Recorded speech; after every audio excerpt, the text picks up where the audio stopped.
83 lakh SHGs with 9 crore women are transforming rural socio-economic लखपति दीदी के तहत क्या काम होगा? with empowerment and self-reliance. Honorable Speaker said, लगभग 9 करोड़ महिलाओं को 83 लाख स्व सहायता समूह सशक्तिकरण और आत्मनिर्भरता से ग्रामीण सामाजिक आर्थिक परिदृश्य में बदलाव लाया जा रहा है। Their achievements will be recognized through honoring them. इनकी सफलता से अब तक लगभग 1 करोड़ महिलाएं लखपति दीदी योजना के तहत ये लाभ उठा चुकी हैं। 2 crores to 3 crores. अन्य महिलाओं के लिए वो एक प्रेरणा स्वरूप बन गई है। उन्हें सम्मानित करके उनकी उपलब्धियों को मान्यता प्रदान की जाएगी। इस सफलता से उत्साहित होकर के लखपति दीदी का जो लक्ष्य है वो 2 करोड़ से बढ़ा करके 3 करोड़ करने का निर्णय लिया गया है।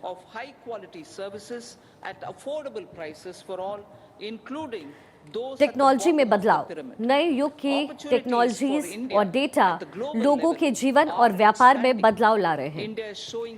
इन टेक्नोलॉजी से नए आर्थिक के अवसर भी संभव हो रहे हैं और सामाजिक संरचना के आखिरी पायदान पर मौजूद जो लोग हैं उन सभी लोगों को किफायती दरों में उच्च गुणवत्ता सेवाएं मिल रही हैं। वैश्विक स्तर पर भारत के लिए अवसरों का विस्तार हो रहा है। भारत अपने लोगों की और उद्यमशीलता के माध्यम से समाधान दुनिया भर में दर्शा रहा है। जय जवान, जय किसान, जय विज्ञान। मोदी।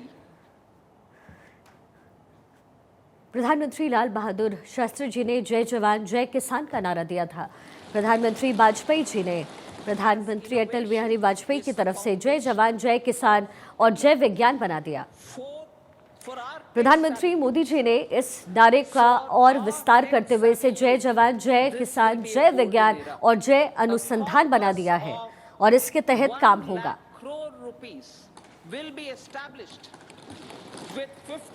और ये नई पहल जो है वही विकास का आधार भी है। टेक्नोलॉजी को अपनाने वाले हमारे युवाओं के लिए ये एक स्वर्णिम काल होगा। 50 वर्षीय ब्याज मुक्त ऋण के माध्यम से 1 लाख करोड़ रुपए का कॉर्पस स्थापित किया जाएगा। इस कॉर्पस के माध्यम से दीर्घकालिक वित्त पोषण या फिर पुनर्वित्त पोषण कम या शून्य ब्याज दरों पर उपलब्ध कराए जाएंगे। इस कॉर्पस से निजी क्षेत्रों में अधिकांश नए उभरते हुए अलग अलग क्षेत्रों में अनुसंधान और नई पहल को उल्लेखनीय रूप से बढ़ावा देने के लिए प्रोत्साहित होगा। इस कॉर्पस से निजी क्षेत्र अधिकांश नए उभरते क्षेत्रों में अनुसंधान यानी टेक्नोलॉजी और नई पहल को उल्लेखनीय रूप से बढ़ावा देने के लिए प्रोत्साहित होगा। हमें ऐसे कार्यक्रम बनाने होंगे जो युवा शक्ति और प्रौद्योगिकों को जोड़े।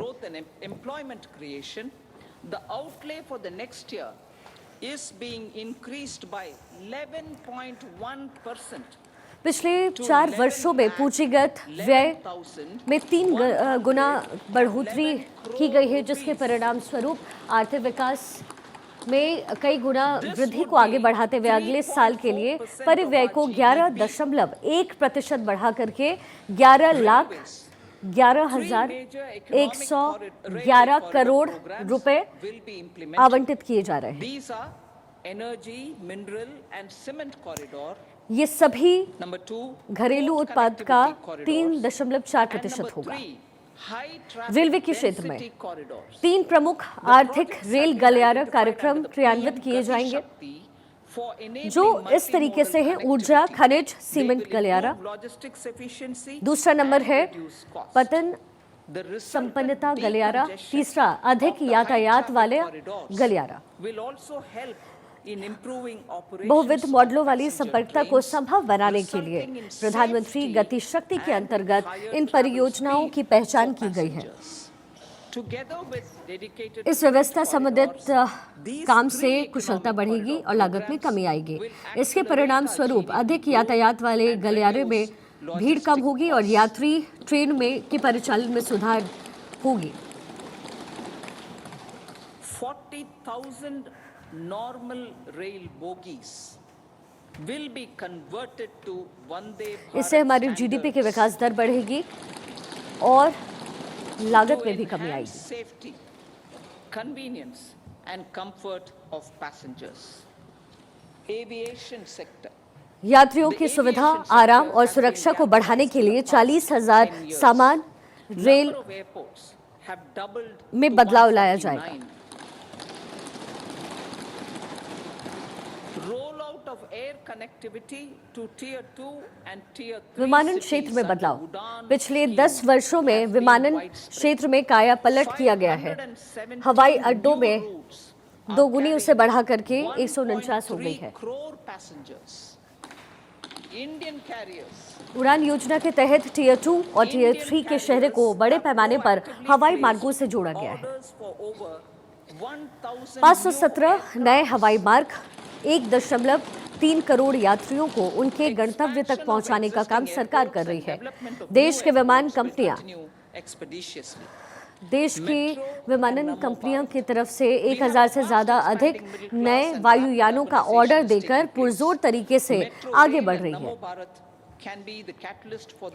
मौजूदा हवाई अड्डों का विस्तार और नए हवाई अड्डों का व्यापक विकास का काम आगे भी तेजी से चलता रहेगा। मेट्रो और नमो भारत के तहत कार्यक्रम हमारे मध्यम वर्ग का दायरा अत्यंत तेजी से बढ़ रहा है और तीव्र शहरीकरण हो रहा है। मेट्रो रेल और नमो भारत आवश्यक शहरी रूपांतरण के लिए प्रेरक बन सकते हैं। ट्रांजिट आधारित विकास पर ध्यान केंद्रित करते हुए बड़े शहरों में इन प्रणालियों के विस्तार को लेकर के सहायता प्रदान की जाएगी। हरित ऊर्जा 2070 तक नेट जीरो तक हमारी प्रतिबद्धता को पूरा करने की दिशा में किए जाने वाले उपाय कुछ इस तरह से हैं। 1 गीगावाट की शुरुआत क्षमता के लिए पवन ऊर्जा की संभावनाओं को संभव बनाने के लिए अलग अलग तरीके से काम किया जाएगा। 2030 तक 100 मीट्रिक टन की कोयला गैसीकरण की क्षमता स्थापित की जाएगी। इससे प्राकृतिक गैस, मेथनॉल और अमोनिया के निर्यात को भी कम करने में मदद मिलेगी। परिवहन के लिए कंप्रेस नेचुरल गैस, घरेलू प्रयोजनों के लिए पाइप नेचुरल गैस में कंप्रेस बायोगैस के चरणबद्ध जो मिश्रण है उसे अनिवार्य किया जाएगा। बायोमास के संरक्षण में मशीनरी फिट की जाएगी और इसके खरीद के लिए वित्तीय सहायता प्रदान किया जाएगा।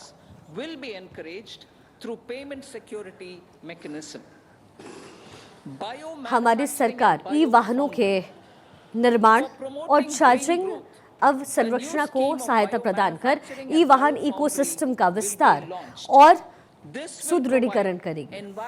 सार्वजनिक परिवहन नेटवर्क के लिए अधिक से अधिक संख्या में ई बस का इस्तेमाल होगा और पेमेंट सिक्योरिटी के माध्यम से बढ़ावा होगा। बायो फाउंड्री और हरित विकास को बढ़ावा देने के लिए जैव निर्माण की एक नई योजना शुरू की जाएगी।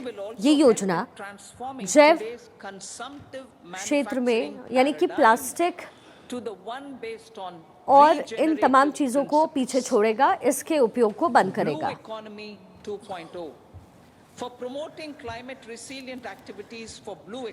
ये जो तमाम योजना है वो आज के उपभोग के लिए होगा और नए सिद्धांतों पर आधारित विनिर्माण में रूपांतरित करने में मदद करेगी। ब्लू इकोनॉमी 2.0 इसके लिए जलवायु के अनुकूल कार्यकलापों को बढ़ावा देने के लिए एकीकृत और इस दृष्टिकोण के साथ पुनर्स्थापित किया जाएगा।